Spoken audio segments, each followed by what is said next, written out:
So, what's up mga ka-G? So, yung G na spelling natin ng G ay G-Y. G. Pero ang pronounce ko din na G. Pero ngayon, may tatanungin ko sa inyo kung bubuhayin ko ba itong ginawang itlog ng aking gagamba? Bubuhayin ko ba to? Bubuhayin ko ba to or papakawalan ko na lang? Kasi tapos na siyang gumawa ng itlog. Kaganina wala tong itlog. Pero ngayon nagka-itlog na siya. Ang bilis na nga gumawa ng sapot yan. Gumawa na siya ng mga sapot. At pahingi po na konting advice kung kailangan na ba itong pakainin or kinabukasan pa. Kung kailangan ko siya bukas pakainin pa. Kasi kakaitlog niya lang ngayon. I think ngayon nagpapahinga siya. Sabihin niyo, i-comment down below po kung papakainin na ba kaagad to or kinabukasan or ikalawang kinabukasan or ilang days bago siya pakainin or painumin. Yun. Tapos, pwede na ba itong ilagay sa wild yung itlog niya? Kasi nabuo na naman siya eh. Kung tatanungin ko kung pwede na ba siya ilagay sa halaman at mapipisa na mag-isa. Pwede po ba yun? Tingnan natin. So, ito siya. Kaya para sabi ko, ba't pa kaganina, ang daming sapot na naglalagay. Pang siya, kagabi, gawa siya ng bahay dyan. Sapot doon, sapot dito, sapot sa baba doon sa taas. Buko siya gumagawa. Tapos yung pala, gagawa siya ng itlog. Yung pala yun. So ngayon, nakita na natin yung tamang size niya. Malaki talaga siya. Good size talaga to mga ka-G. Good size mga ka-G. Kanina, pinisikan ko na ng tubig. Taka nung maka-fresh. Tapos pagkatapos nun, iniwan ko na siya. Tapos pagtingin ko na lang ngayon, nang itlog na. Yun lang ang pinagtataka ko. Ba't nang itlog siya bigla? Pero, okay lang yun. Kasi nakita ko na yung tamang size niya. At magkakaroon tayo ng bagong species. Gagawin ko lang naman dito. Siguro lalagay ko na sa ibang halaman. Pag naka-recover na to. Yung gagamba natin. Kasi ngayon, stress pa to. Mathematically, basta. Kumbaga parang hindi pa siya fully recovered. Mabaga napagod yan mga ka-G. Kaya kailangan natin bigyan ng katawan ng lito. Kasi nagbawas yan.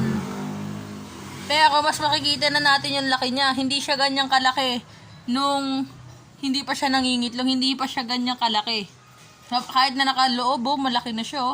Kahit na kahit na nakabalot siya malaki na siya. Dati kasi hindi. So yun mga ka-G. Comment down below kung ilang araw ko bago pakainin na tong gagambang to. Or susundin ko na kung anong gusto niya, kung papakainin ko ba siya. Pero sa tingin ko naman bukas pwede na itong painumin. Or mamaya, pwede na yun natin. Tingnan natin. Pagkalawin natin to kung buhay. Baka na-stress eh.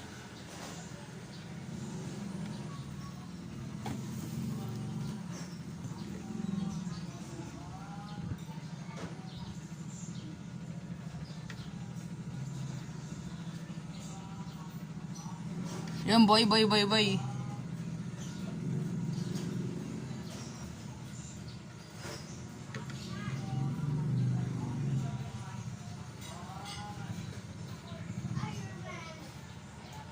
mga G, boy. Okay. So yun din mga G, may pasensya na kami nanggugulo sa akin. Yung pinsan ko malanggang yun. Nangugulo ko lagi eh. Pero siguro, may tingki kaya ko naman tanggalin to sa kanya eh. Minsan ako siya kagalino. Yan Yan pa yung mga tubig Nagkata na nagas yung tubig niya dahil siya So yun. Saan natin? So yung mga kaibigan, mga ka-G, hintayin nyo yung bago nating laban sa 2 times champion natin. Yan, 2 times champion natin. Tigre sa tigre din to. Ganon din ang kulay niya. Nagkaiba lang. Ito medyo botsog na to kasi napakain na to nilang beses eh. Ito, medyo may laman, may katawan. Ito, labas natin. Napainom ko na to pero hindi pa to napapakain. Ayaw kumain. Ayun, ang bilis Ang bilis. Ang bilis niya mga ka-G. Yan yan ang sasabi ko sa'yo. Yan yan. bilis niya mga ka-G. Mga G, oh. Yan, oh, mga G. Ang ganda na itong gagambang to. Yan, ang ganda niyan. So, yan ang bago kong bili. Actually, i-condition ko to. Malaki din to mga ka-G.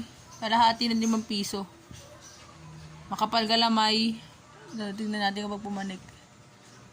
Bilis, oh. Bilis pumanik mga ka-G. Ang makakalaban niya, yung 2 times champion na natin. Yung mukhang wala na ilalaban yung 2 times champion natin. Wait lang, pause ko lang. Babakita ko sa inyo. So, ito naman mga ka-G, yung ating 2 times champion. Mochog na to, kaya naman sa tingin ko, pwede mga anak to sa instance. Ano, pero matabang to mga ka-G, kahit na busog na to, kahit lumaban na ito. Kahit madami ng damage to mga ka-G, kahit basag na to. Kahit nabasag na yung katawan nito nakakaaka. Pero binuo ko naman. Binuldog ko na yung katawan.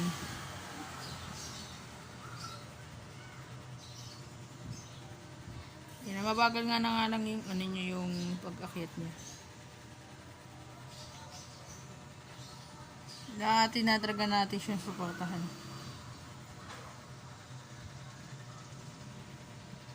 Yun. May lalaban pa to mga G. Yan, o. Mahaba-haba din to mga G. Siguro niyakapan na maglakad to dahil dun sa katawan niyang bigatin. Malaki kasi.